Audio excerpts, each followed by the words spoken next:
अस्सलाम वालेकुम। मेरा नाम मोहम्मद अमजद है। मैं पट्ठे दा कम्म करना ते मैं गरीब बंदा नाल मेरे कोल इन्नी मजदूरी नहीं होंदी। अगों मेरा केह्ड़ा करना ओह् गरीब पट्ठे दे आह्ले कट्ट लैंदे न ते दो मेरियां बेटियां न उन्हां वास्ते बी कोई करना। अगों है मेरे गले दा मसला, मेरे हड्डियां दा भी मसला ते मेरे कोल कोई इन्नी गुंजाइश नहीं मैं जाके अस्पताल अपना चेक करा लां। अज मैं पट्ठे का काम करना तो पट्ठे तो मैं पैसे लैके खोता रेड़ी लिया सी तो उहदे नाल मैं पट्ठे दियां इट्टां बाहर कड्ढदा सी। खोता गया मार 35,000 रुपये का लिया सी मैं तो।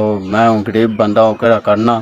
ओह् पट्ठे आह्ले अपना 35,000 कट्ट लैंदे न, केह्ड़ा बनदे न थोड़ा बाला मसले ओह् अपना कट्टदे रैंह्दे न। सानू इन्ना कि दिंदे ना मरो ते ना जीवो। जी मैं रेड़ी खला छड्डी है, टाली नाल बन छड्डी बाहर सड़के ते इन्ने पैसे नहीं मैं डॉक्टर नूं अपना बेच करा लां इक बारी। जे वेदे मेरा गला खराब होए मैं इतने भी टेंशन में राती नींदर भी नहीं आती दर्द दे नाल।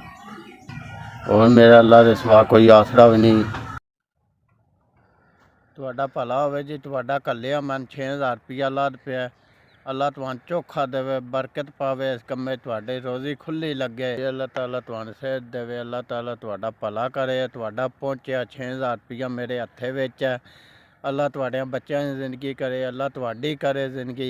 अल्लाह तुहाडे कारोबार च बरकत पावे।